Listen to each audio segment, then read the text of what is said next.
So,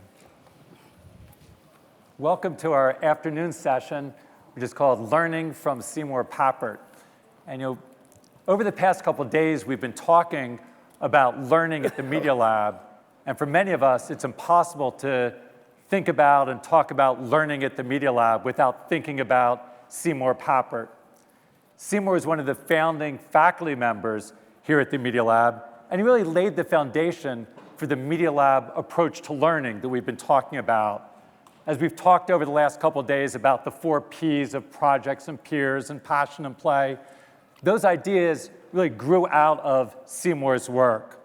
But it's parochial to think of Seymour Papert only in the context of the Media Lab, because I think it's without a doubt that Seymour really was the world's most important pioneer and visionary on children's use of digital technologies.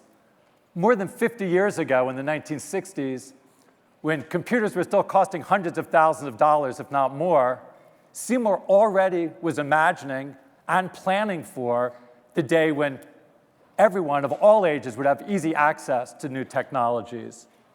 But even much more important, Seymour was developing a radical new vision of how children could make use of those new technologies, while other people were thinking about ways that computers could deliver information to children or provide entertainment for children. Seymour was imagining children in charge and seeing how children would be able to use this new technology to express themselves in new ways and to engage with what Seymour called powerful ideas, transforming the ways they saw the world and transforming the ways they thought about themselves. Seymour's contributions ranged from the theoretical and conceptual to the practical and technical. His constructionist theory of learning helped highlight the important connections between making things in the world and making things in your head. But he also brought his ideas into practice, developing the Logo programming language, the first programming language designed with children in mind to really enable them to design, create, express themselves, while also exploring with mathematical ways of thinking. Many of, I think, those ideas that Seymour planted the seeds for have given flower to a wide range of what we see today in the world, that many of the most, I'd say most of the most interesting and important innovations in today's world at the intersection of children, learning, and technology grew directly out of Seymour's ideas. Now, sadly, Seymour's not able to be here with us at the Media Lab today. In 2006, Seymour was in a very bad accident when he was hit by a motorbike attending a conference in Hanoi, suffered serious head injuries. He's now living peacefully in Maine, but he's not able to communicate and engage with ideas the ways that he once did. But we're very fortunate to have assembled an incredible collection of people to be able to reflect upon Seymour's ideas and contributions. Everyone here on this stage is someone who has worked closely with Seymour, was a deep friend of Seymour's and a strong collaborator with Seymour. We have Marvin Minsky, who co-directed the Artificial Intelligence Lab with Seymour in the 1960s and 70s. We have Alan Kay, who, as he was developing some of the core ideas and underpinnings for the personal computer, was influencing and being influenced by Seymour Papert on ideas about children and learning. And we have Negroponte, the founder of the Media Lab, who brought Seymour here and also collaborated with Seymour on many projects, including international projects of bringing computers to young people around the world. And myself, I was started as a student of Seymour. My life was transformed by him. I now proudly have the title of the endowed chair of it's called the Lego Papert Chair of Learning Research. And I'm particularly happy about that because Lego and Papert were probably the 2 biggest influences in my life. So to have a chair that's called the Lego Papert Chair is something that is very pleasing to me. I think we're going to start with just going somewhat chronologically as Seymour started to interact with people here. I know that Seymour, who was born in South Africa, and actually was an activist in South Africa, fighting against apartheid as a teenager, After getting a doctorate in South Africa in mathematics, went to England, got another doctorate, was studying mathematics, philosophy of mathematics. He then went to Switzerland and worked with Jean Piaget and became interested in how children make sense of the world, but not just interested in how children made sense of the world, but also getting a better understanding of mathematics itself through children's eyes. And it was while he was there in Europe that he first met Marvin. And through that interaction with Marvin, helped bring him to MIT. So Marvin, maybe you can tell us a little bit about some of your first interaction with Seymour and then your work with Seymour when he's here at MIT. Well, we met at, how many of you know the word cybernetics? That's a shame. It should be gone by now.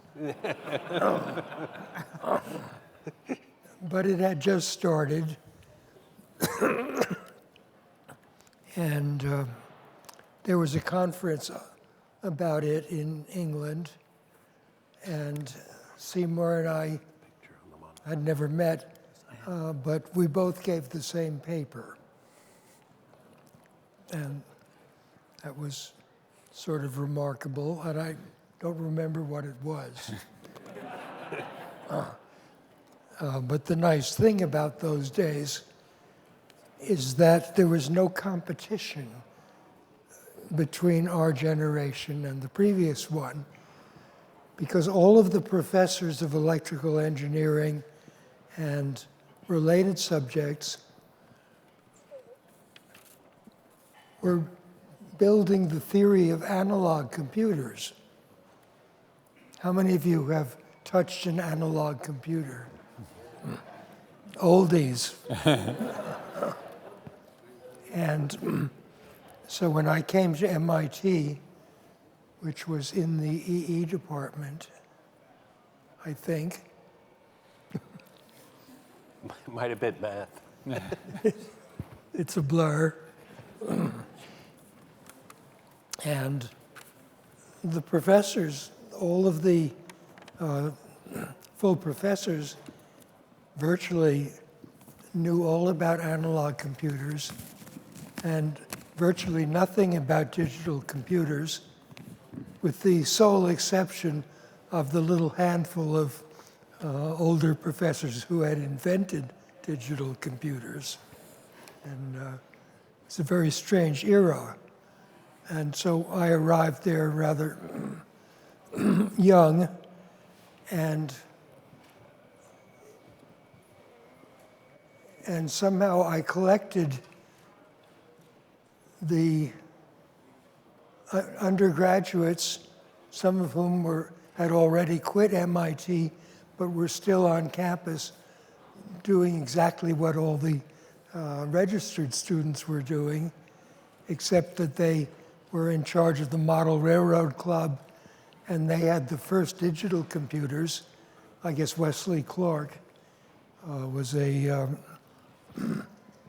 computer pioneer at Lincoln Lab, and a couple of times Lincoln Lab had the most resourceful computer in the world, some tiny little thing which would fit on your fingernail today. And the students and non-students of the Tech Model Railroad Club gobbled up these computers and used them to simulate the subway system in New York for their annual Who Can Ride All of the Branches of the New York City subway in the shortest time. And maybe you could share a little about how, as you and Seymour started collaborating, I know that though he's studying children's learning, he saw the work you were doing with early days of AI as a way for him to get a better understanding of learning in general. I can't separate myself from the thinking of John McCarthy, who died recently, and Papert, because somehow we thought the same. How many of you have had a colleague or two and you don't have to open your mouth much. You say 3 or 4 words.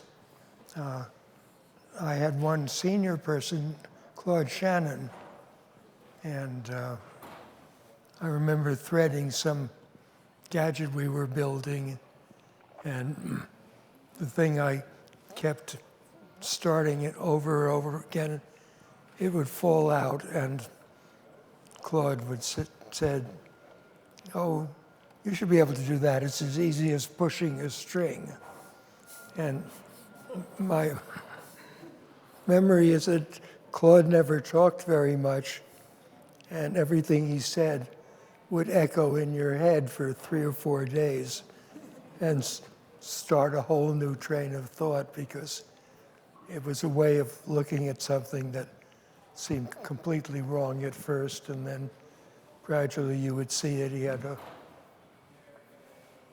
Any questions? How about, may I say a little more about How Seymour? do you summarize the past? Well, with Seymour, some of the, anything as you were running the AI lab together with Seymour, what was it like as you were working together with him and running the AI lab? We were always finishing each other's sentence. McCarthy was running the AI lab too, and I only recently found some papers which showed that he had done a lot of the gut work of financing and sending annoying letters to Jerry Wiesner. It was heaven. There was something about this period from 1950 to 1970, which the liberals don't understand. What had happened, and I don't understand it either, but what had happened, there was a thing called the Office of Naval Research, which might still exist. Does it? Yes, And not in the same form. Anyway, it was very strange. There was some guy who was the grandson of Veal. Weil, Hermann Weil, Oh, yeah. who's the guy who taught Einstein calculus. That's quite a pedigree there. And Joe Weil had been in charge of sneaking mathematicians out of Germany for some years, and he knew how to make things happen without anybody noticing. And for many years, every time I wanted something, a pile of money would come from somewhere or other, and we would buy it, whatever it was. And there was no such thing as a budget. There was just this.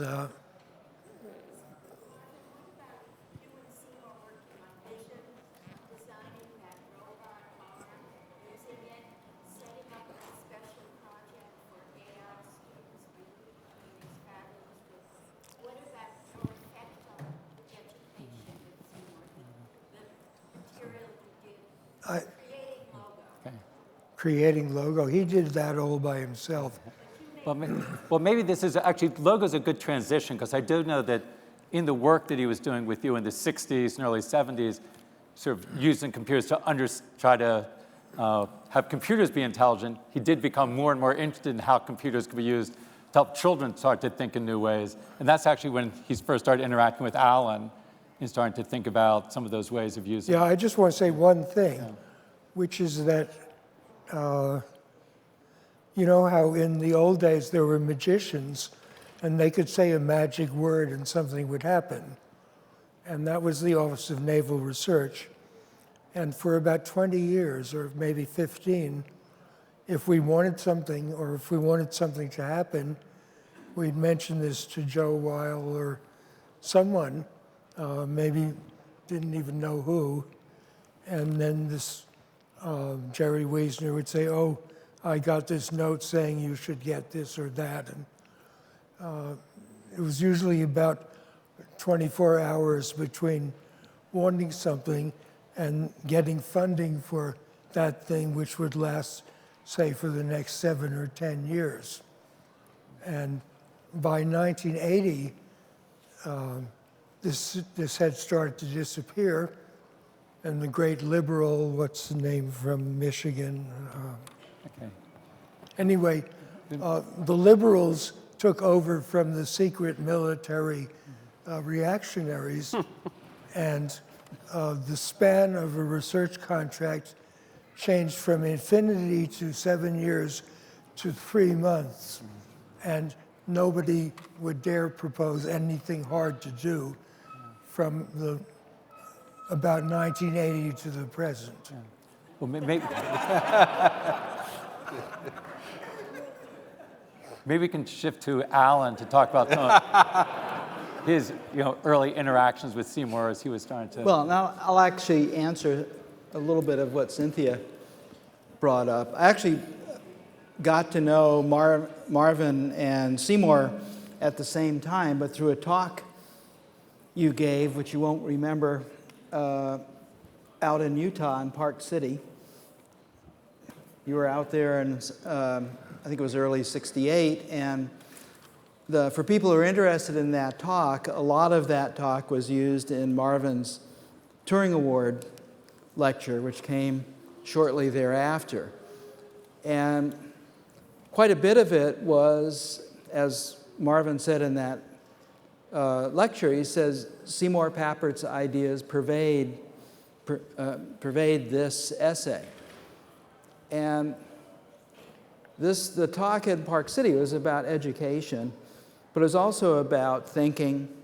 It was about modeling thinking, wide range of subjects, and a way of looking at things from what you might call the untrained human mind way that Piaget was interested in, of what did it think it was looking at when it was seeing a scene, and how did it correlate things. And that lecture made a huge impression on me. It was the first time I'd ever heard Marvin's ideas presented in person. Of course, my favorite book, one of my favorite books to this day, is a book that came out the year before, which is called Computation, Finite and Infinite Machines. It's one of the most beautiful books ever written. If you haven't read it, go get it. You can get it through Amazon and eBay. It's just a truly beautiful book. It goes out of date every other year. It's a beautiful book also. I mean, it's a beautiful book to look at, and it's also a beautiful book to read. And that book and that lecture got me thinking about a bunch of things that I hadn't thought about for forever, and some things I hadn't thought about for a long time. And so I resolved to meet Seymour the next time I had a chance, and that turned out to be later in the year when I went out to, and Cynthia will remember this well, because she and Seymour were at, was it Bridge School? Yeah. So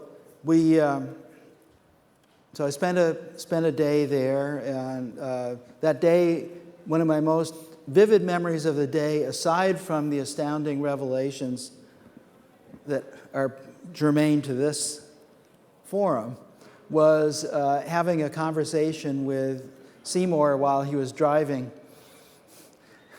back to Boston with me in the back seat, Cynthia screaming at him, because Seymour was actually talking to me in the back seat while just doing this randomly with his hand. The car was going all over the road, and it was memorable. So Mitchell, there are many complicated ways of talking about Seymour, and I think they're worthwhile going into. But the thing that struck me, first off, was not the computer part of it, which of course I'd read about, what they were doing. But the thing that struck me was this is close to the first time I'd ever heard somebody who really knew something about a subject point out that if you have a great subject and you want children to learn it, you really have to understand the kind of thinking they do. You can't just give them the adult version of it. You can't give them a watered-down version of the adult version of it. You have to ask, what is this subject? In this case, it was mathematics. Seymour is a very good mathematician. I had a degree in math. And what he had done, as part of some of the thinking he had done while he was with Piaget, is what he had done is to start inventing a truly mathematical way of thinking that was both interesting, enlightening, and important. Because at the roots of this mathematical thinking were the kind of mathematics that is used in most of science, which is the differential geometry of Carl Gauss. But he had brought it into the child's world without losing the qualitative nature of it. And that was just one of the great shocks. Because once you see it, you realize, oh, we've been cheating children.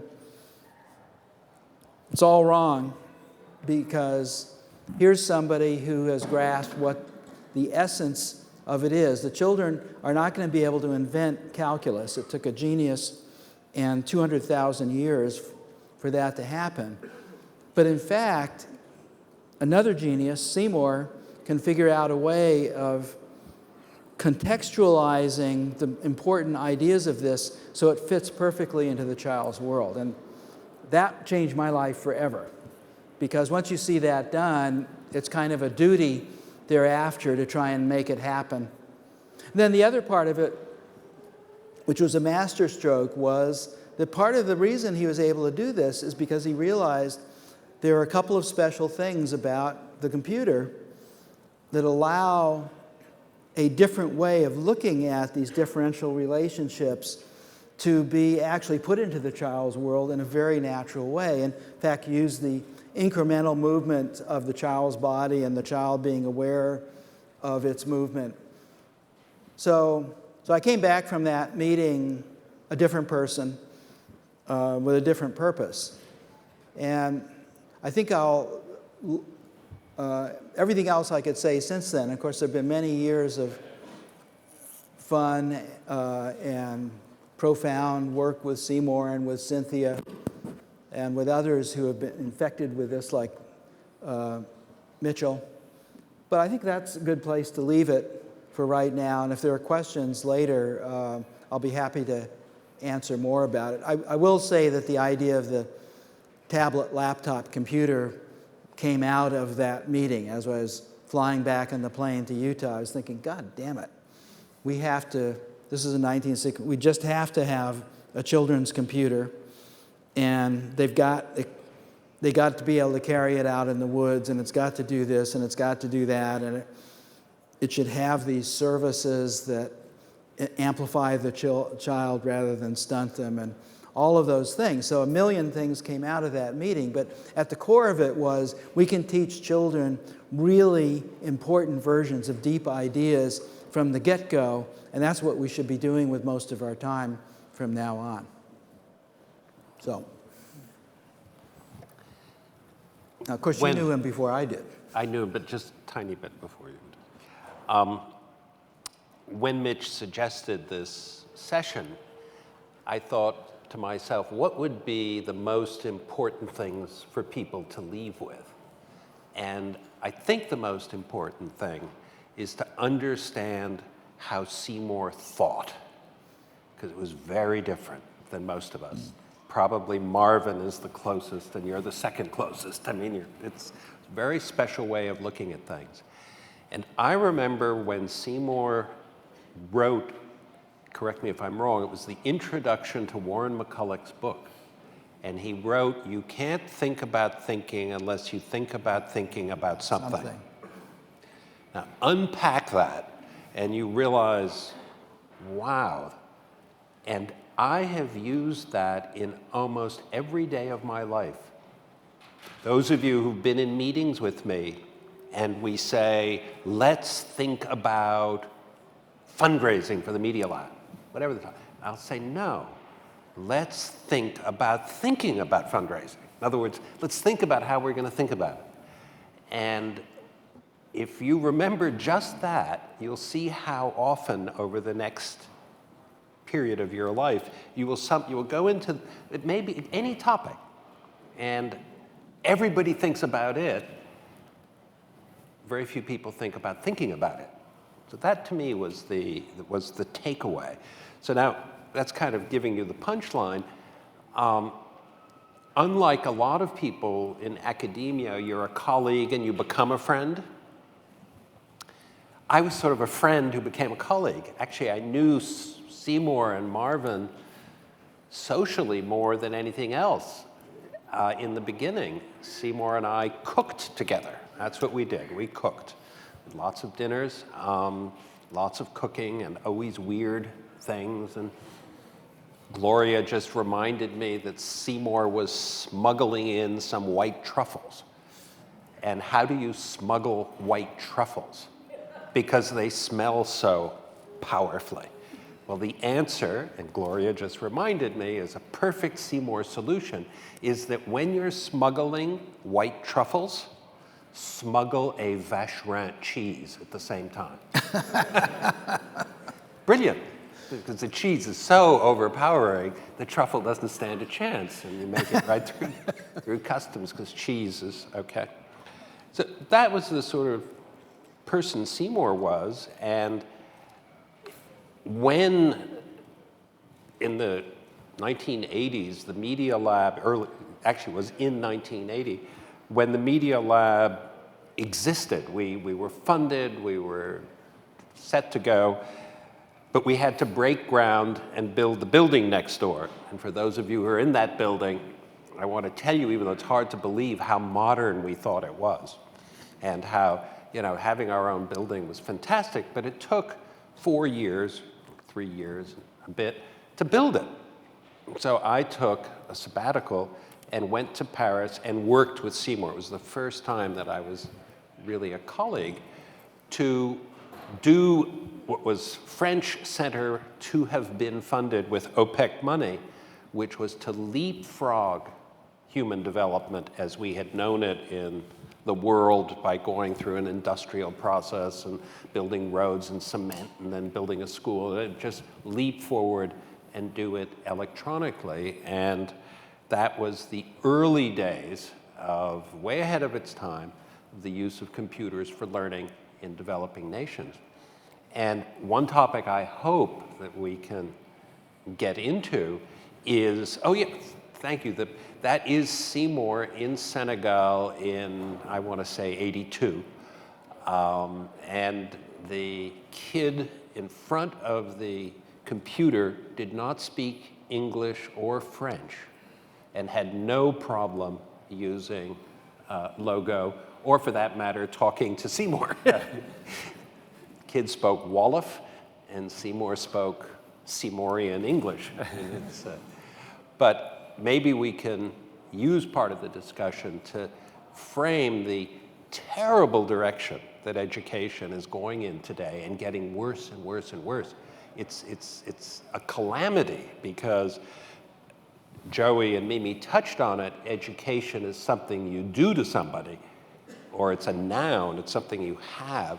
It's not really a verb, it's not what you do, and it's not learning. And the two, just if anybody talks to you, maybe this is rule of thumb number 2 or takeaway number 2, if anybody talks to you about education, just ask them to separate in their mind, parse, just separate education and learning. Because education is sort of an institutional problem, and it's other things, and learning is perhaps the more important issue. And I think if Seymour were here, he would say that. And by the way, there's a wonderful book that came out recently by a man named Pasi Sahlberg. Do you know Pasi? You should meet Pasi.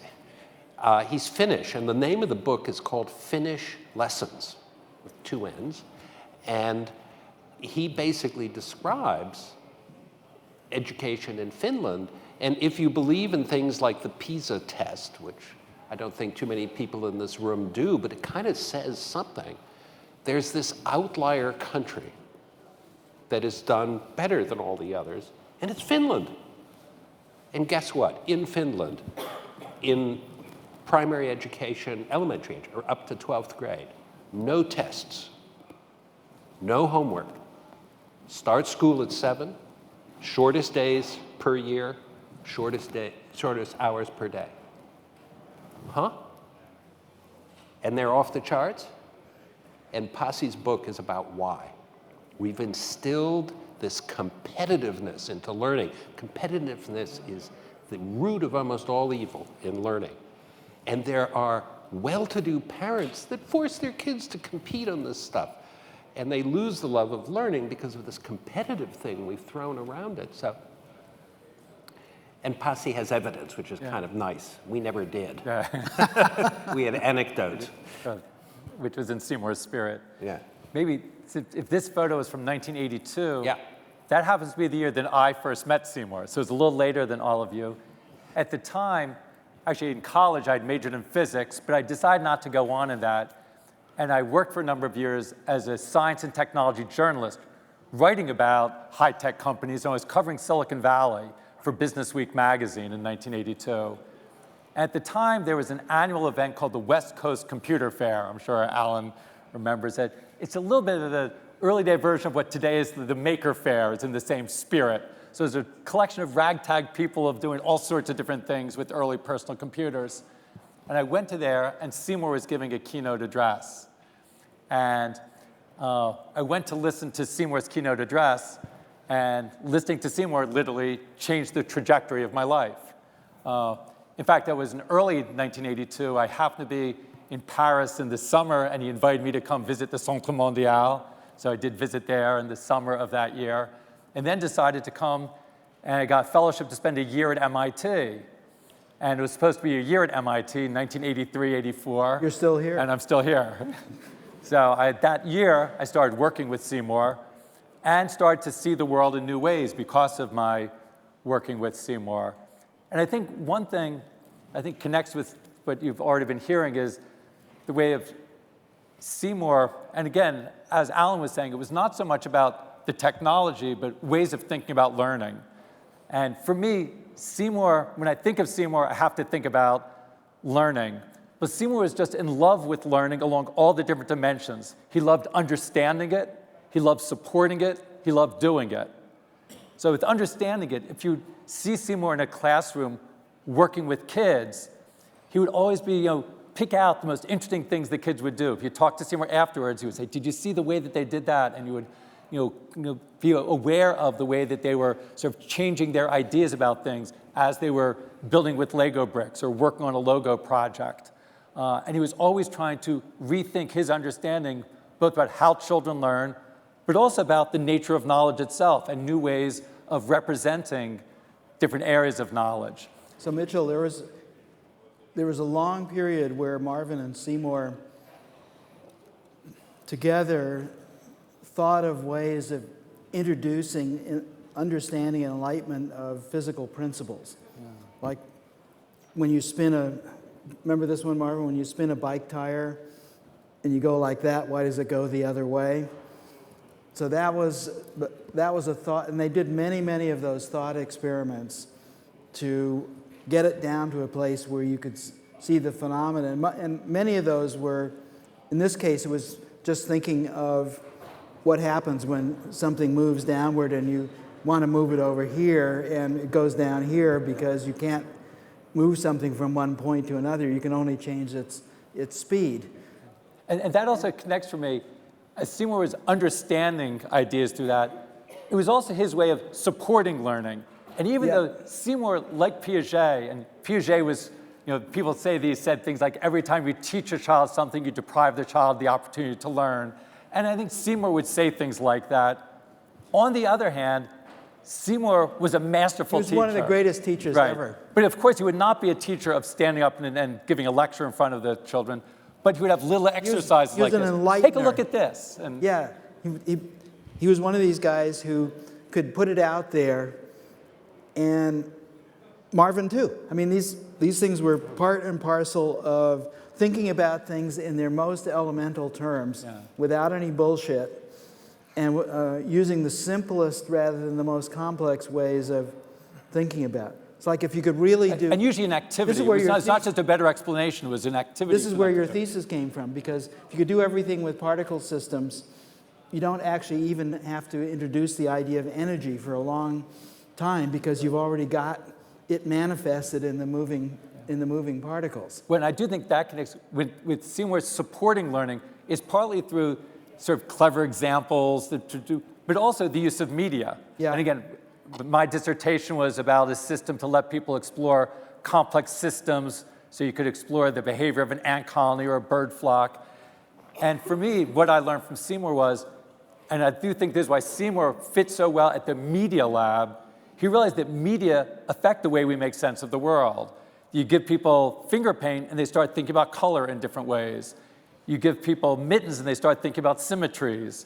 You give people different types of technological tools, and I think there's one thing that both, I think Nicholas was saying, they start to make sense of phenomena that they couldn't have made sense of before. Different, dynamic effects that before you could only understand by reading partial differential equations far beyond what most people could do.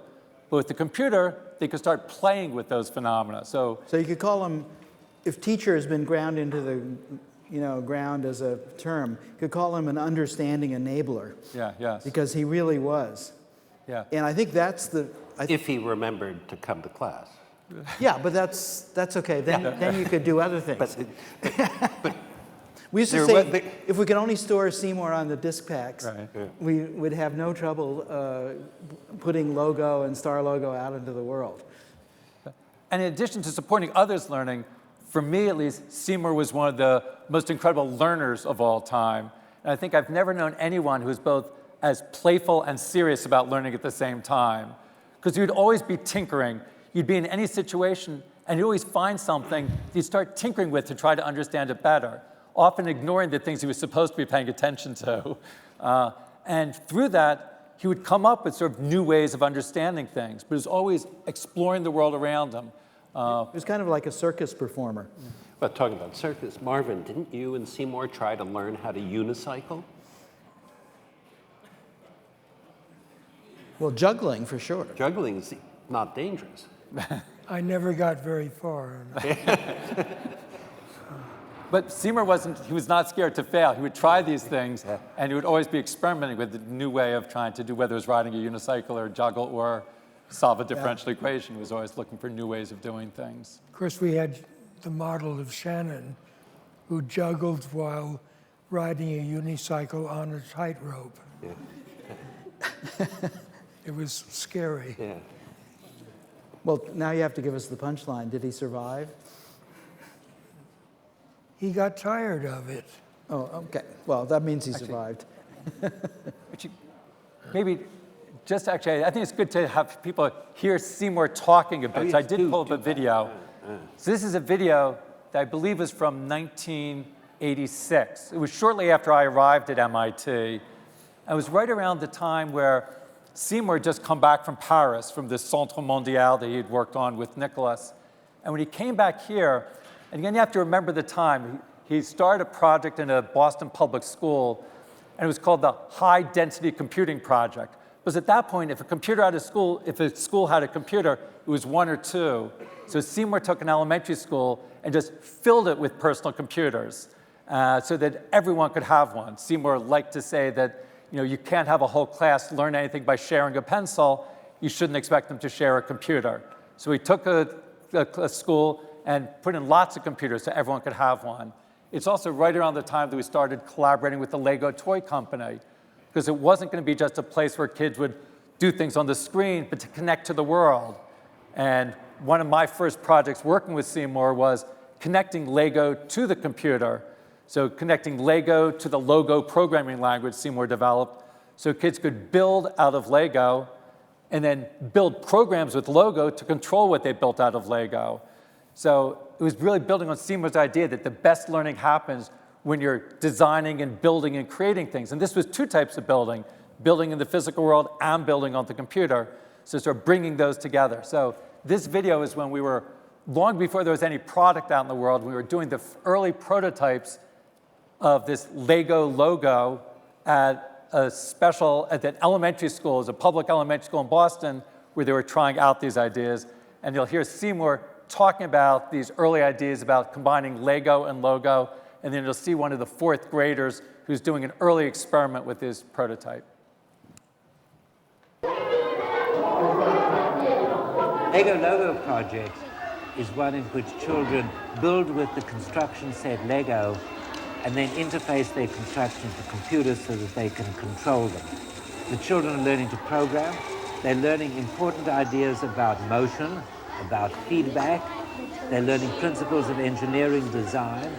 Above all, they're learning that knowledge is a unified thing and that the scientific and formal and mathematical knowledge is not something separate from their passion for toys, from the things they did since they were small children before they even came to school. Wait for report 6 is a sensor that we have on it that will soon be on it. So what's with them? And this is part of it. What? And there's a little thing down here. And when it hits that, when the elevator comes up, see, it's looking for something. When the elevator comes up and presses the little button up, it'll reverse the direction and it'll call elevator again. I goofed up now. Get it? Yes, let's start from the beginning.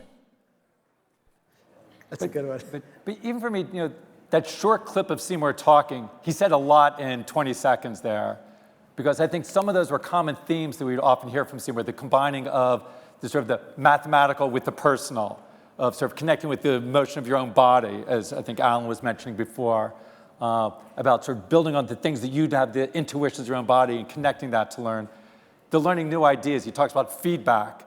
Seymour would often talk about by letting kids build things with sensors and programming them, they could start understanding feedback and start understanding both how thermostats in the home work, but also understanding how animals work and regulating their own temperature.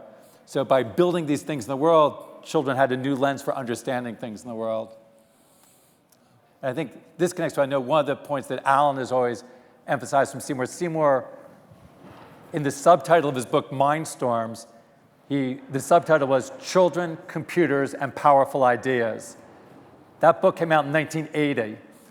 20 years later, Seymour wrote a paper that was sort of expressing his disappointment about the way things had gone in the world as computers proliferated. And he said, in that subtitle of Children, Computers, and Powerful Ideas, people listened to the first two and forgot about the third.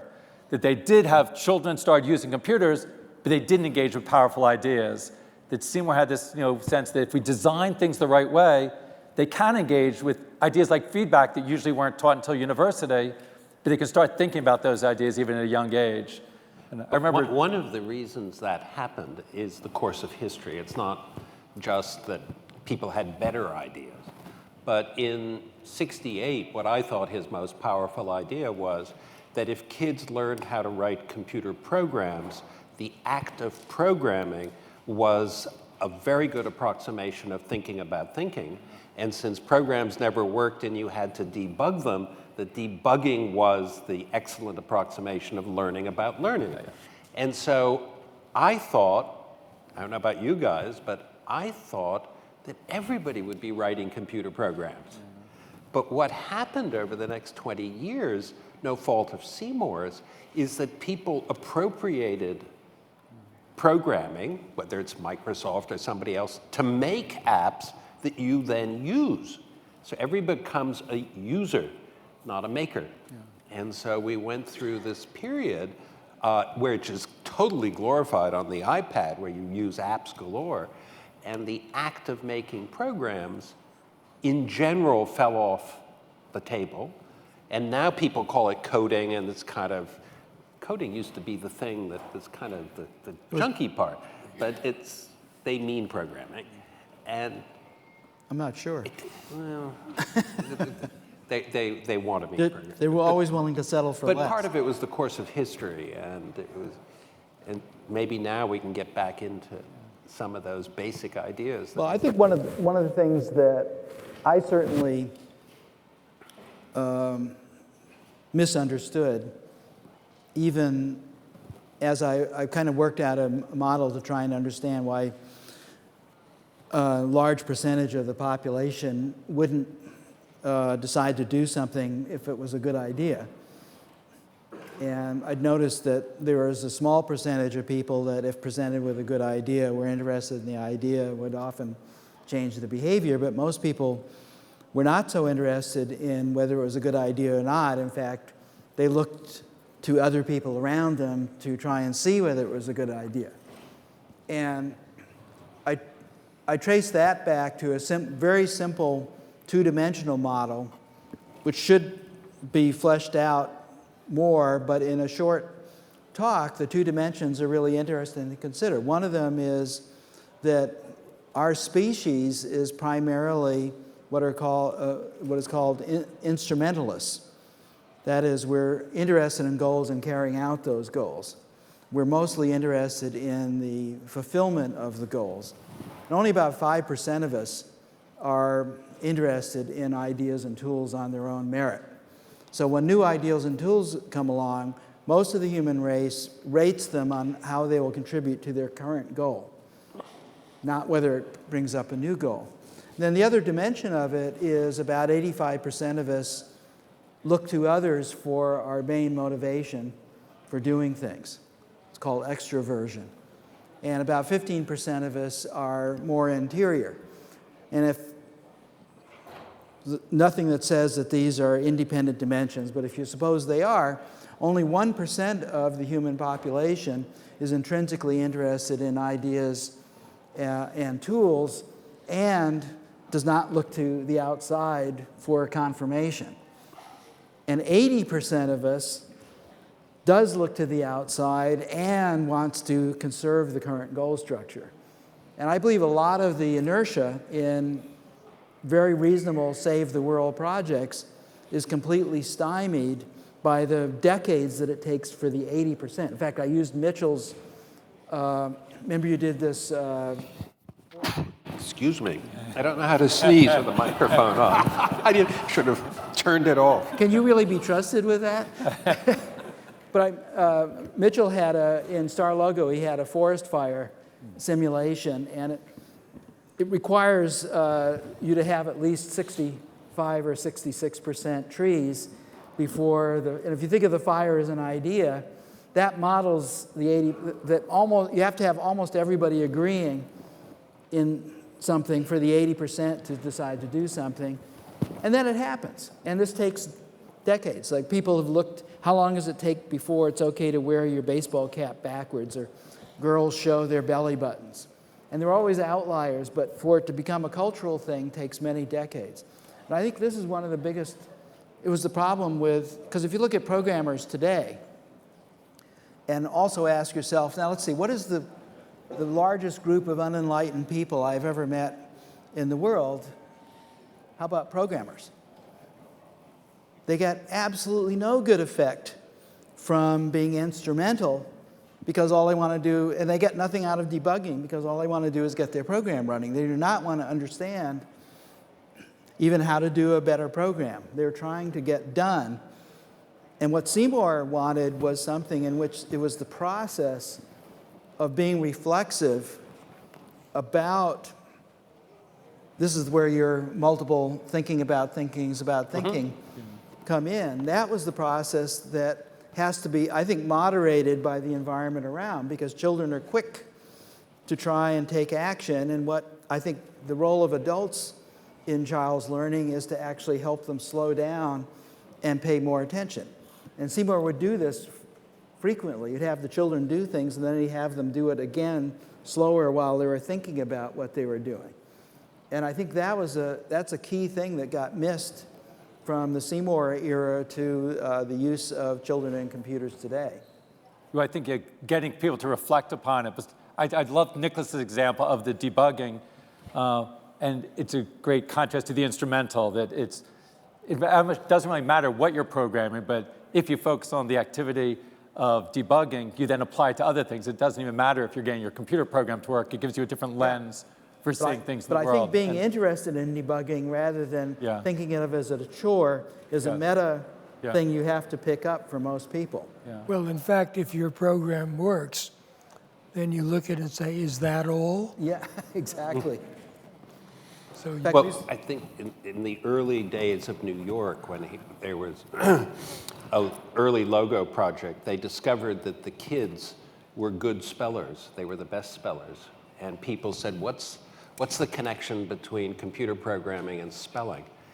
And the answer is that when you like to debug, if you're given 10 words to spell, the 1 or 2 you get wrong are the interesting ones, and they're the ones you share. And I talk to Al, I say, which one did you get wrong?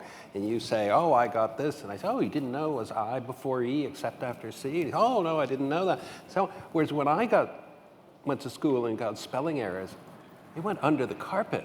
I mean, if I got 2 words wrong out of 10, that's a B. For me to get B in spelling, I couldn't have cared less about the 2 I got wrong. We can tell to this day. I know, I know.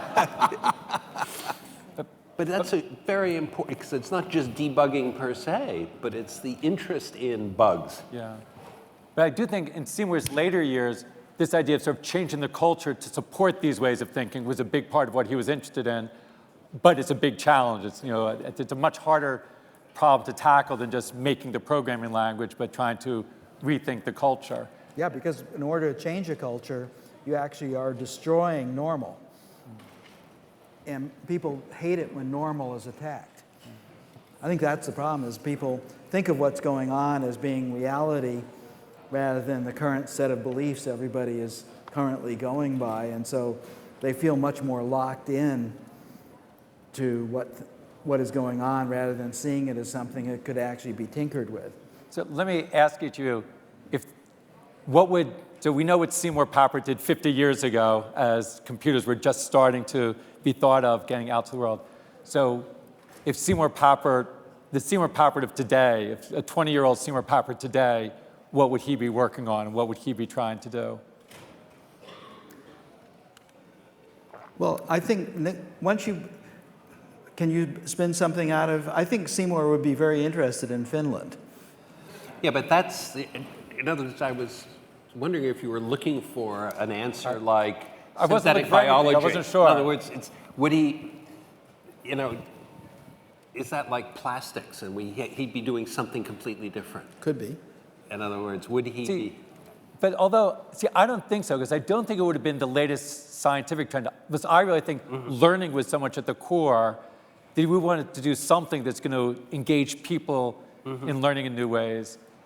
And at least for me, some of as incredibly profound as synthetic biology is, I'm not sure it will fundamentally give people a new lens for seeing the world around them in new ways or seeing themselves the way that computers started to do 50 years ago. Well, if you grow an extra eye and an extra arm, and there'll be some pretty fundamental changes. And if you can ingest books, which is my favorite topic these days, and you can ingest information, maybe through the veins instead of through the stomach, but they're just. See, I'm so skeptical of that because, in fact, know you are. That's why I'm raising it. Because for me, what Seymour was about was that everyone they have to construct their knowledge. There can't be a magical way to ingest it, because Seymour was saying they have to be building it themselves. Don't you wish you could have that conversation with him? Yes, Yeah. yes. No, and that's one of the sad things. Yeah. Well, I think 2 things that you and Seymour had in common is that you were not afraid of scale. Yes. Yeah. And I think Finland is an interesting example of how scaling something, if you think of it as, from their standpoint, it's their life. From the United States standpoint, it's an experiment somebody else is doing on a relatively large scale. But I don't think the success of Finland has had much effect in the US, because the goals of the system here have very little to do with what the goals of the Finnish system are. But Seymour did looking at sort of these transitions and big change was something Seymour definitely thought about. I do remember with breaking down the Soviet Union, he wrote about sort of how can we have perestroika in education?